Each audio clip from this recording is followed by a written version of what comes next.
Me da muchísimo gusto estar con ustedes por parte de la Universidad de Miami en our Institute for Advanced Study of the Americas. Y hoy día tenemos con nosotros dos mujeres ejemplares y la oportunidad de proyectar a los y las estudiantes de todos los campos lo que es la lucha por la democracia y por la paz. Tengo el honor de presentar a ustedes primero pues nuestra invitada de honor, que es María Corina Machado, líder del Movimiento Democrático Venezolano. Y también miembro de nuestro consejo asesor del University of Miami Institute for Advanced Study of the Americas, la presidenta Laura Chinchilla, presidenta de Costa Rica entre 2010 y 2014, y también miembro de los consejos de Concordia y del Club de la Madrid, entre otros. Y con eso paso la palabra directamente contigo, Laura. Solo antes quisiera yo agradecer en forma muy particular a Antonieta Arango, porque ella, como participante en la UCLA, University of California en Los Angeles, Second Century Council, ha hecho posible para nosotros aquí en Miami estar aquí con María Corina. Muchísimas gracias por todo lo que está haciendo por nuestro mundo. Bueno, pues es para mí un gran honor estar haciendo la facilitación de moderación en esta conversación. Agradezco mucho a Felicia por el espacio que nos ha abierto y de manera muy especial, por supuesto, a nuestra querida amiga, luchadora incansable, demócrata a toda prueba y hoy enfrentando una prueba más en su vida política, cívica y personal en pro de la democracia de Venezuela. Hablo de María Corina Machado, quien no solamente hoy evoca, por supuesto, la lucha del pueblo venezolano por restituir la democracia, que ha sido capturada por un régimen que cada vez se vuelve más feroz, más tiránico, sino que además evoca en todos nosotros, en todas nosotras, gente de distintas generaciones y distintas regiones del mundo, la lucha por la libertad, la lucha por la democracia. Así que, querida María Corina, bienvenida a este espacio, estés donde estés, sabemos que es territorio venezolano y esperamos, por sobre todo, que ese territorio de alguna vez también vuelva a ser libre. Muchas gracias por estar con nosotros y entro directamente pidiéndote que nos digas ¿en qué estado está hoy la lucha que estás emprendiendo, particularmente luego de la salida de Edmundo González hacia España? Una salida ciertamente que él no escogió, pero que tenía que hacerlo. ¿Cómo está la situación? ¿Cómo ha impactado esto en el ánimo de la lucha de los venezolanos? En tanto, Edmundo González es el presidente electo y por supuesto que ambicionamos con que tome el poder en su momento.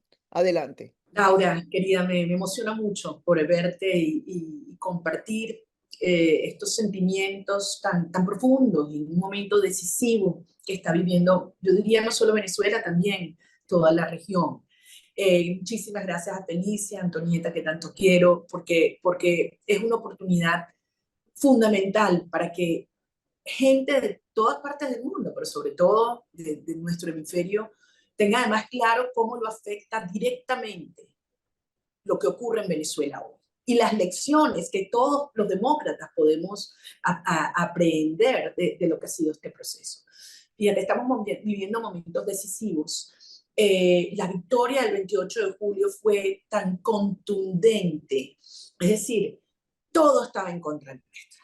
Nos decían, es imposible que con las reglas de la tiranía, sin plata, sin medios de comunicación, con la gente presa, con la persecución, ustedes puedan derrotarnos.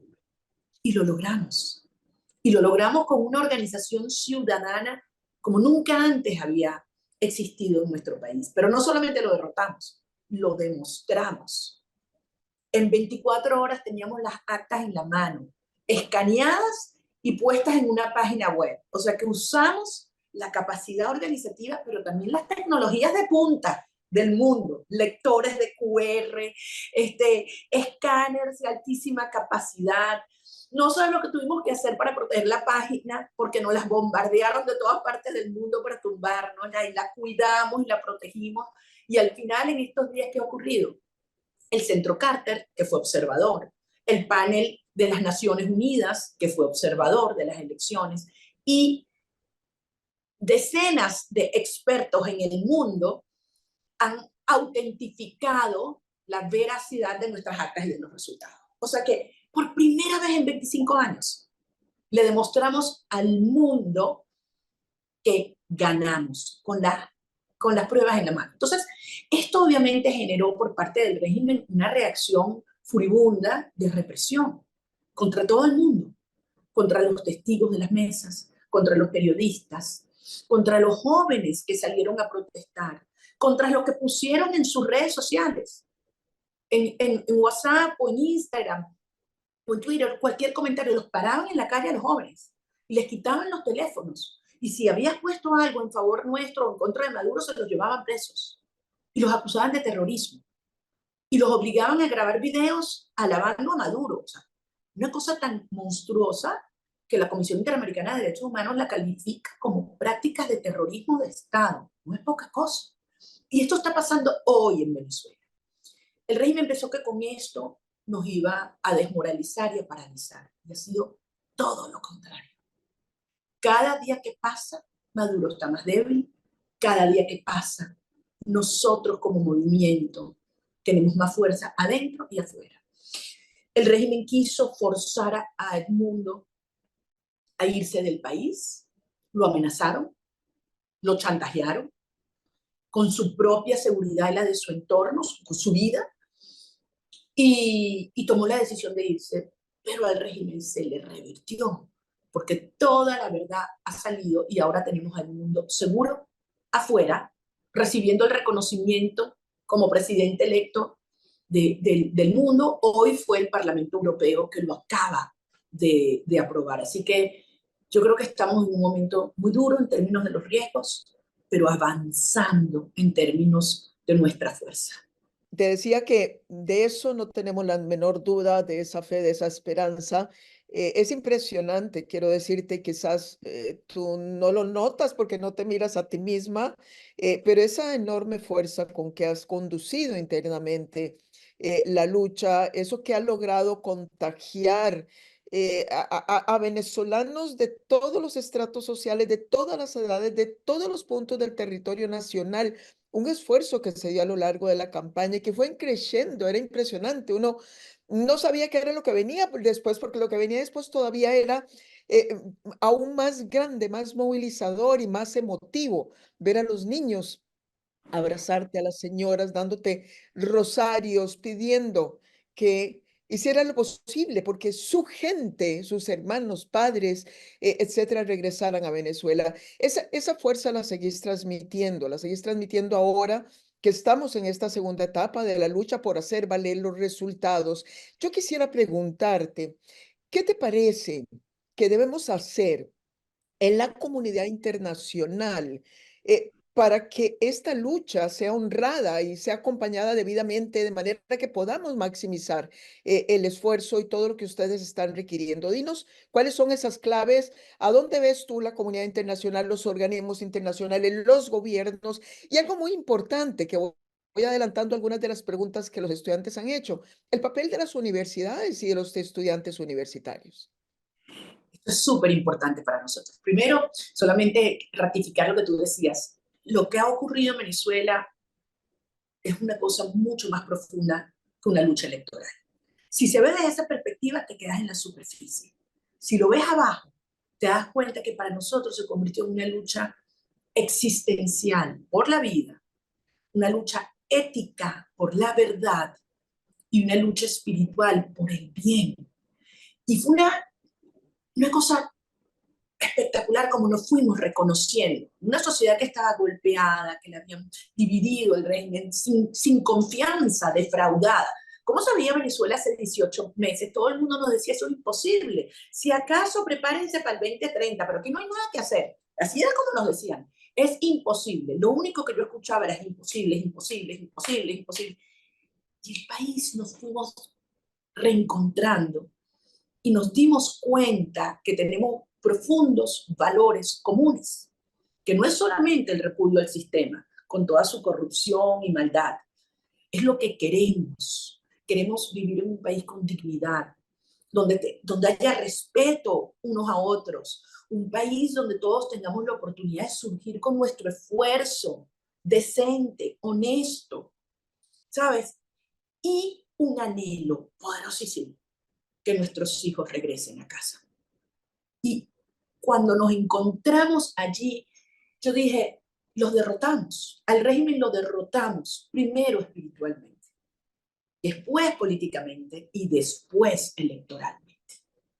Y eso es lo que hace este movimiento tan poderoso, que es un movimiento además con implicaciones culturales muy profundas, Laura. Por eso esto no tiene vuelta atrás. Claro que vamos a sacar a Maduro, pero lo importante ahorita es los pilares republicanos, éticos y liberales con los que construimos esta nación que emerge.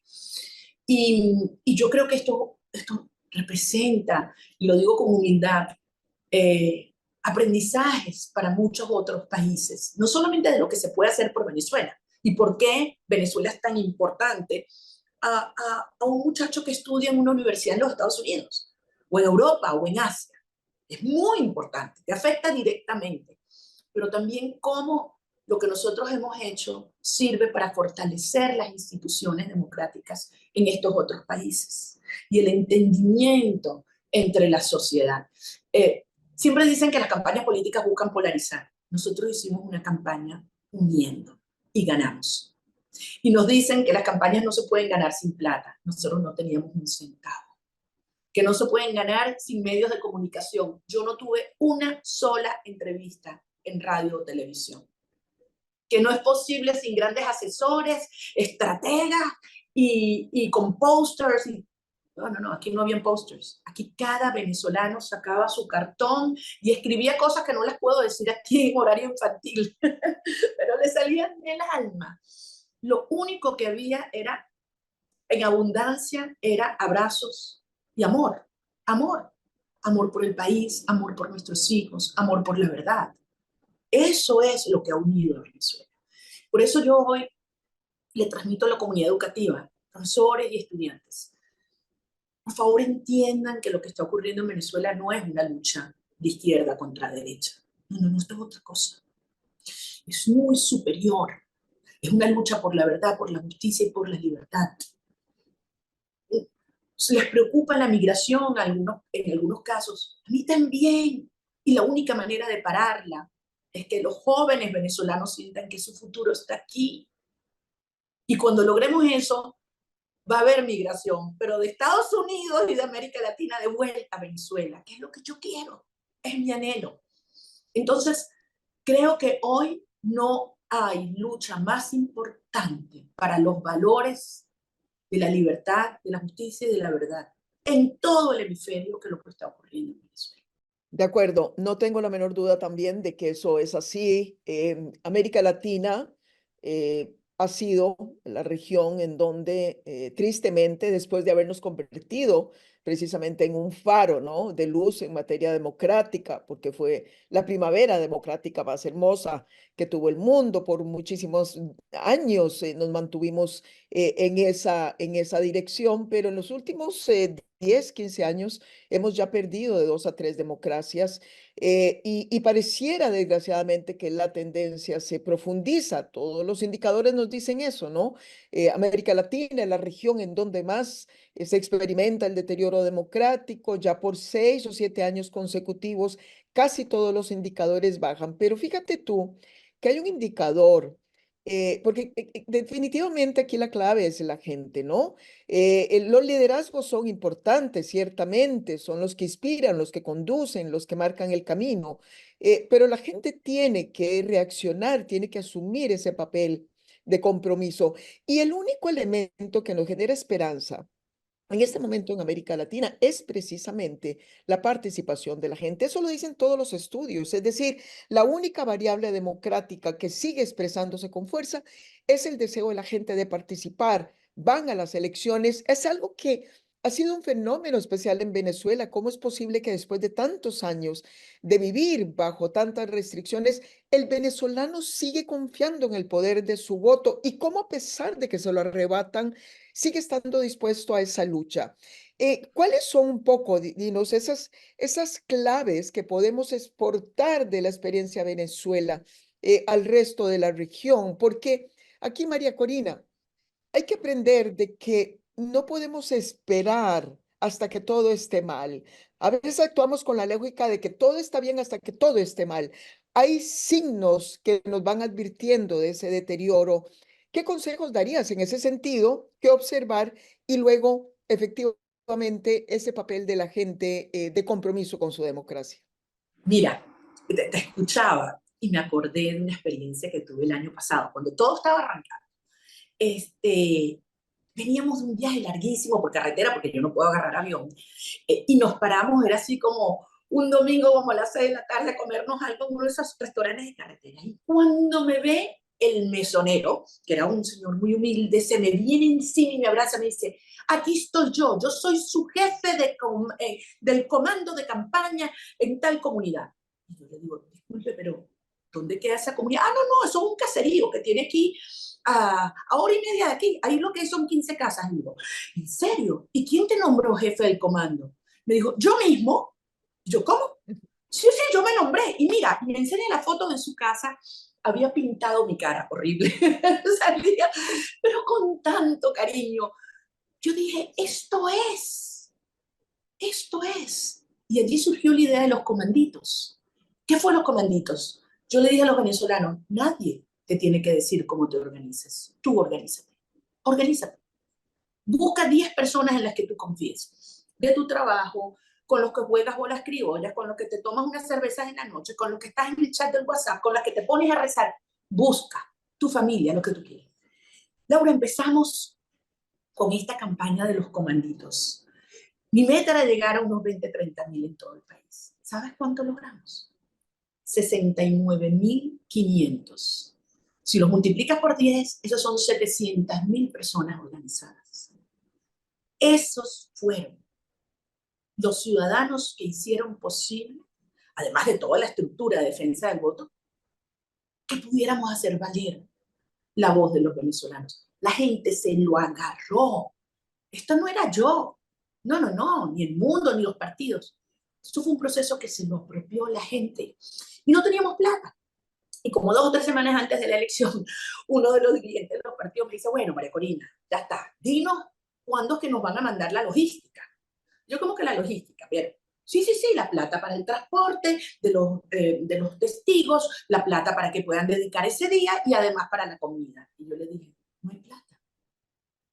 Y me decía: no van a ir. Y yo le dije: sí van a ir. No tienen cómo movilizarse, van a ir a pie. Pero es que no tienen que comer. La comunidad le va a llevar la comida. Y entonces la campaña fue: no lleves una arepa, lleva 2. Cuando tú te vayas a pasar allá todo el día, lleva otra para el testigo, para el miembro de mesa, para el funcionario militar del Plan República. Y eso fue lo que ocurrió. Entonces, ¿por qué obtuvimos las actas? Porque los funcionarios del Plan República, militares, que le habían ordenado que sacaran a la fuerza a nuestros testigos, los defendieron y les dieron sus actas. Lo mismo que los miembros del CNE, los empleados del CNE, incluso testigos del chavismo. Entonces, cuando el ciudadano se hace dueño y corresponsable, porque no era yo la que tenía que defender los votos, cada quien defiende su voto, ahí cambia la historia. Y por eso esto es indetenible. Fantástico. Sí, eso se nota, se ve, como te digo, yo tuve el honor de acompañarles en un par de procesos electorales. La última vez que el régimen permitió que fluyeran los resultados, que fue cuando se gana el Congreso por parte de la oposición democrática, y aquel referéndum en donde ustedes se organizaron a sí mismos. Y definitivamente yo lo digo por todo lado, es decir, el pueblo venezolano se merece se merece un resultado favorable tarde o temprano porque se lo ha ganado, ¿no? Se lo ha ganado, nunca ha dejado de luchar, nunca ha dejado de pelear por su democracia y eso es algo importante. Hay una preocupación entre los estudiantes, mucho en los campos universitarios que se está hablando de qué hacer con las tecnologías, porque mucho de la desorientación en torno a los valores que hacen parte de la democracia. Empieza por las campañas de desinformación, empieza por también tratar de inyectar a veces hasta odio entre los ciudadanos de un mismo país, empezando por distanciar unos a otros, dividirlos, polarizar las sociedades. Y muchos de estos líderes son efectivos haciendo eso con el uso de las tecnologías digitales. Un poco como tú miras el desafío también en el marco de una lucha como la que ustedes están viviendo, de poder confrontar esas campañas de desinformación. ¿Han sido ustedes un ejemplo de que por más que tratan de controlar las redes sociales, se les van de las manos?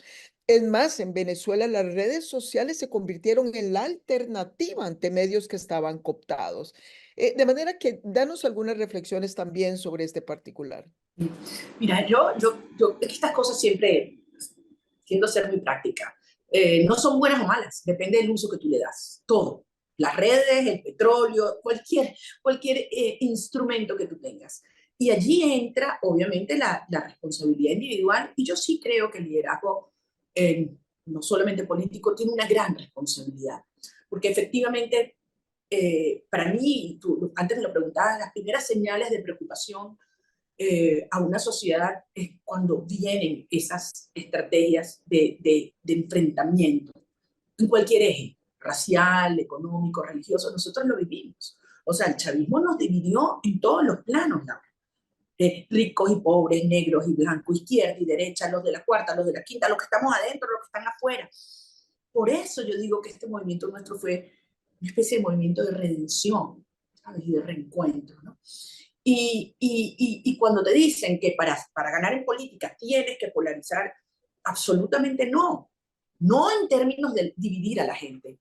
Estoy de acuerdo que sí lo puedes hacer en términos de los valores que animan una causa. Y yo te digo algo, si no hubiese sido por las redes sociales, ¿cómo se entera el país de lo que está ocurriendo? Es decir, yo no aparezco en televisión nacional desde hace más de 10 años. Y yo llegaba a pueblos que no tienen electricidad, que no tienen internet, y la gente me decía, un chavo pasaba y muchacho joven, María Corina, tú dijiste tal cosa ayer. ¿Cómo sabes tú? O sea, o un carricito así que salía corriendo del colegio y me gritaba, y yo decía, pero si yo a esa edad lo menos que me importaba era que el carrizo era candidato a nada, ¿no? ¿Qué está pasando aquí? Fíjate varias cosas. Las redes sociales, pero también la familia afuera.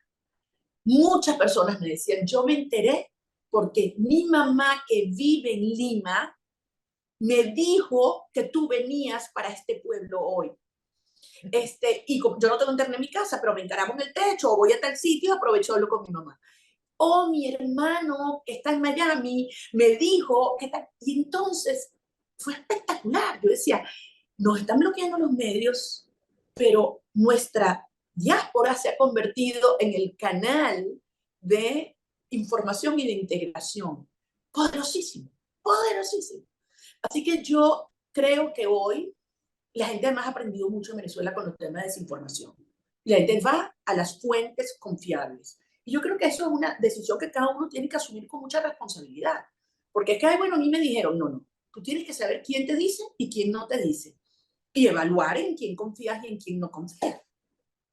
Sí, de acuerdo, de acuerdo. Creo que es el mejor ejemplo que podemos tener en este momento, porque es una lucha, la tuya, la del pueblo venezolano, que ha trascendido fronteras y ciertamente no fue por la vía de los medios tradicionales de comunicación, ha sido gracias a las redes sociales que esta causa ha logrado irradiar como ha logrado irradiar. De manera que yo sí creo que es una buena elección para quienes a veces condenan las tecnologías por las tecnologías en el fondo, como toda creación del ser humano, pues las invenciones están para hacer el bien como están también para dañar. Y en este caso me parece que es un excelente ejemplo de cómo las redes sociales han sido el instrumento fundamental con que ha contado la oposición democrática para hacer valer sus ideas y dar a conocer sus posiciones. Fíjate que hay otro tema que les interesa a los estudiantes y tiene que ver mucho con la mujer, el papel de la mujer en la lucha por la democracia. Yo no tengo la menor duda de que cada vez que un país, una sociedad experimenta un deterioro democrático, las primeras que empiezan a perder son las mujeres, porque los derechos de las mujeres son de los primeros que se conculcan en tanto son de los derechos que están ahí todavía de manera un poco más frágilmente ejerciéndose. Entonces, ¿cómo has vivido tú como mujer? Hay quienes también dicen que solamente una María Corina Machado pudo haber creado este movimiento tan profundamente emotivo, que hay algo también de esa mujer protectora, afectiva, que transmite a los venezolanos mucho de ese afecto que ha venido perdiendo, ¿no? De otro tipo, digamos, de esferas. ¿Cómo lo has vivido? ¿Qué renuncias ha implicado? Porque tienes hijos, ¿no? ¿Y cómo crees que ese papel de mujer te ha ayudado en tu carrera política, pero particularmente a sostenerte en estos momentos tan complejos? Wow, son tantos temas que tocas y me llegan muy adentro, porque al final yo siento que las mujeres y las madres venezolanas hemos estado en primera fila desde el primer día que este sistema comenzó, porque nos dimos cuenta que esto iba contra la familia, ¿sabes? Contra el núcleo de la familia. Y, y yo me siento tan orgullosa cuando veo esas mujeres que, en el caso de Venezuela, son madres y padres en muchos casos, sobre todo la familia popular venezolana es matricentrada, ¿no? No hay figura paterna, entonces son a veces las abuelas, las mamás y los chiquiticos, ¿no? Hoy en día cada vez más difícil porque muchas madres se han tenido que ir. Entonces tú vas a hogares donde están los abuelos y los niños, pero no están las madres. Y es desgarrador. Pero tú te has dado cuenta cómo, a pesar de eso, tienen un coraje para enfrentar y llamar las cosas por su nombre, a pesar de la persecución brutal del régimen. Y en mi caso, tantas veces que me decían que esto era imposible, me decían, es imposible. Es imposible que tú logres montar un movimiento o un partido hace muchos años que tenga resonancia con las bases del país, porque bueno, tu familia tiene plata, tú no eres socialista, tú no vienes de otro partido político, nunca has hecho política y además porque eres mujer. Eso era siempre. Y yo creo que eso era lo que realmente más los convencía, pero no se atrevían a ponerlo de primer punto, ¿no? Ser mujer, olvídate. Y yo creo que por eso me subestimaron, ¿sabes? En las primeras de cambio. Y fuimos creciendo. Y la verdad es que yo nunca he adoptado mi posición de mujer como una posición de víctima, ni todo lo contrario. Todo lo contrario. Más bien, yo tengo una enorme admiración por el coraje y la fortaleza de las mujeres. Y trabajo con muchas mujeres, no porque sean mujeres, sino porque son mejores, cada una en su área, ¿no? Este, y, y hoy siento que efectivamente el hecho de ser mujer y mamá me da una posibilidad de conexión muy profunda con un país que, como tú dices, ha sufrido mucho y necesita abrazarnos, ¿sabes? Abrazarnos. Y ese gesto de cuando a mí, a lo largo de la campaña, me pasaba mucho, venían mujeres y me ponían sus bebés en los brazos. Y eso es un testimonio de confianza, porque ¿quién le pones tú a tu bebé en sus brazos, ¿no? O un papá que me lanzaba el muchachito cuando yo estaba encima del camión y yo ay, agarrando el carricito en el aire, ¿no? Y yo creo que hoy el hecho del ser mujer y de esa conexión que tenemos entre las mujeres nos representa como ese escudo profundo de protección y muy poderoso. Llegó mucho, bueno, muchas de las cosas que has dicho, pero me parece que hay algo también muy aleccionador cuando decís, nunca jugué el papel de víctima, pero si hay alguien que verdaderamente ha sufrido a este régimen, ha sido vos. Y muy desde el principio, porque empezaste tu carrera política tal cual sos hoy, ¿no? Es decir, con un gran deseo de luchar, una mujer muy contestataria que nunca guardó silencio. Entonces, muy tempranamente te tacharon de la bruja mala, ¿no? Que quería destruir ese proyecto que en su momento pues llegó a tener tantos seguidores. Has pasado por muchas cosas, tampoco se me olvida y creo que nunca te lo comenté porque ¿para qué? Precisamente quizás porque sabía la fuerza que te movía, pero también era muy evidente cada vez que lográbamos sentarnos y avanzar con las fuerzas de oposición, cómo no necesariamente María Corina Machado era quien presidía la mesa o quien estaba en primera fila. A veces estaba ya al fondo, a veces era marginada a lugares en donde las cámaras no la cubrían, pero ella nunca, nunca, nunca claudicó. Y algo muy importante es que siempre tuviste la entereza para estar a la par de todos quienes en su momento aspiraron a liderar las iniciativas democráticas sin reclamo alguno, siempre con una gran disciplina y con una gran entrega. Hoy te toca a ti, hoy te toca a ti que estar en primera fila, hoy son las otras fuerzas quienes tienen la obligación de apoyarte, somos los ciudadanos del mundo quienes tenemos que acudir en procura de maximizar tu voz fuera de las fronteras venezolanas. Y entonces voy cerrando porque sé que tienes una actividad que atender inmediatamente después de esto, dejándote el escenario, pues para que de verdad nos digas qué esperas de nosotros, qué más podemos hacer desde afuera, quienes te estamos escuchando. Gracias, gracias Laura. Además me emociona mucho oírte a ti porque tú nos has acompañado durante todo este camino y yo sé que tú compartes como yo la profunda admiración al pueblo de Venezuela, lo que hemos vivido, ¿sabes? Y yo todos los días le doy gracias a Dios y a la vida de haber nacido en este país en este momento. Y cuando a mí me perseguían o me atacaban, mi papá siempre me decía, no te quejes, no te quejes, porque al final fue tu decisión hacer lo que haces. Y es verdad, y lo volvería a hacer todo, quizás antes, hubiera arrancado antes y con más fuerza, porque al final es lo que le da sentido a la vida, sentir que tú puedes ser realmente útil. Y yo hoy quiero decirle a todos los que nos escuchan que esta causa es de ustedes, no solamente porque desmontar un sistema criminal que desestabiliza la región tiene un efecto directo en la seguridad nacional de los Estados Unidos y del hemisferio. No solamente porque han hecho de Venezuela el hub del crimen internacional y ha abierto las puertas a Rusia, a Irán, al terrorismo, al narcotráfico. Mucho más allá. Tiene que ver con los valores que nos definen y nos unen. La lucha por la democracia en el mundo se está dando aquí. La lucha por la libertad y la justicia se está dando aquí. Y como hay actores de afuera que van en contra nuestra, necesitamos a aquellos que comparten nuestros valores, que nos acompañen, que le griten la verdad al mundo, que Venezuela sea una causa global, no porque la apoyan los gobiernos, porque la apoyan la gente, los pueblos. Salgan a la calle, busquen a los venezolanos, vean lo que sentimos hoy y acompáñennos en esta causa, meter toda la presión para que ahora sí los gobiernos hagan lo que les toca hacer y que en estas próximas protestas que vamos a estar haciendo en el mundo entero, ustedes sean parte y sean voz de la nueva historia de Venezuela y de América Latina que estamos escribiendo hoy.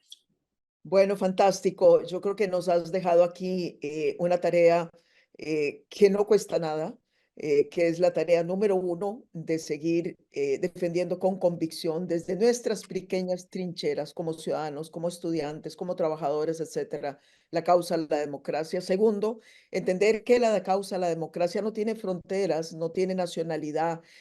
Ahí a donde esté en riesgo, tenemos la obligación de movernos todos hacia ahí para poder apoyar su defensa.